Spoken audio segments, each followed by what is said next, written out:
Bonjour à tous et à toutes. Une petite question pour commencer. Parmi vous, il y en a qui ont déjà vécu, ont entendu parler d'un contrôle externe de l'assurance maladie. Bon, c'est un sujet du coup qui est un peu connu dans la salle. Et en fait, chaque année, en fait, dans les départements d'information médicale, dans les directions financières, le mot contrôle, il fait battre les cœurs un petit peu plus fort et c'est pas de joie. Et pourquoi ? Parce qu'un contrôle externe de l'assurance maladie, il peut coûter des centaines de milliers d'euros à l'établissement. Et surtout, ça met en jeu l'intégrité, la crédibilité de l'établissement. Et aujourd'hui, en fait, la question, c'est pas de dire est-ce que je vais avoir un contrôle externe de l'assurance maladie, c'est comment je fais le choix de transformer une épreuve, un moment d'épreuve, en une opportunité de maîtrise, de progrès et de transparence. Qui sommes-nous ? Je suis Amina Etorchi, je suis médecin de santé publique et dirigeante de État Santé. Avec mon équipe, nous avons créé EVA Gérer un contrôle T2A qui est la première et la seule solution logicielle en France qui est 100% dédiée à la gestion des contrôles externes de l'assurance maladie.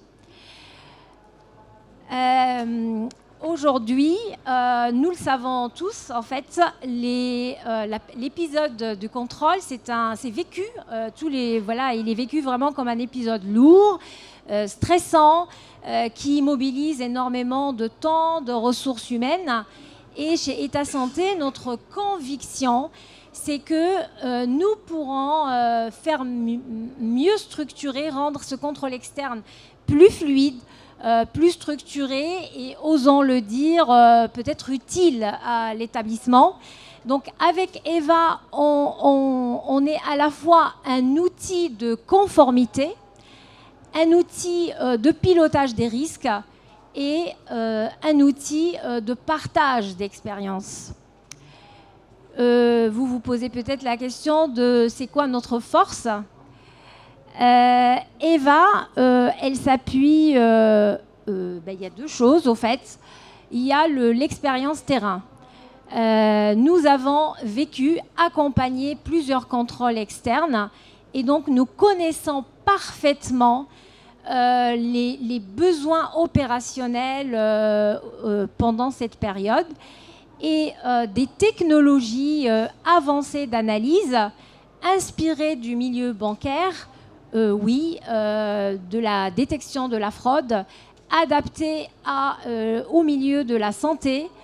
L'objectif, c'est pouvoir repérer les zones sensibles, mieux structurer les données et construire des argumentaires qui sont plus solides et plus fiables. Est-ce qu'on a des retours ? Oui, on a des premiers retours, puisque le CHU de Limoges et d'autres établissements ont utilisé EVA en 2024 avec un vrai succès, plus de lisibilité, plus d'anticipation et plus de sérénité. Et vous pouvez vous demander sérénité, contrôle dans la même phrase. Oui, vous avez bien entendu, en effet. Et nous allons un petit peu plus loin, puisque EVA s'enrichit de modules, évidemment. D'accord. S'enrichit de modules IA. Et j'espère, pour terminer justement, venez nous voir au stand 37 pour découvrir EVA Gérer un contrôle T2A.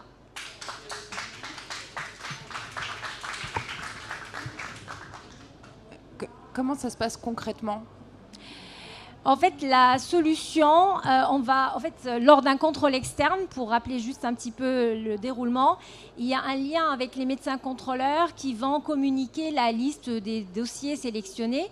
Et en fait, le logiciel, au début, on importe les fichiers de l'établissement de l'année qui sera contrôlée, 2023. C'est toujours décalé d'un an, voilà. Et le fichier des dossiers contrôlés. Et à partir de ce moment-là, on a toutes les informations. On peut simuler, modifier, on peut vérifier les informations du dossier. On peut importer, centraliser les données. Et les modules IA qu'on intègre, qu'on souhaite d'ailleurs, on recherche des établissements pour expérimenter ces modules IA, c'est pour aussi aider à construire les argumentaires qui demandent beaucoup de temps, parce que ce n'est pas seulement trouver le code adapté ou le codage et la valorisation adaptée, c'est aussi l'argumenter sur le dossier patient, mais aussi sur toutes les règles qui sont publiées au niveau national.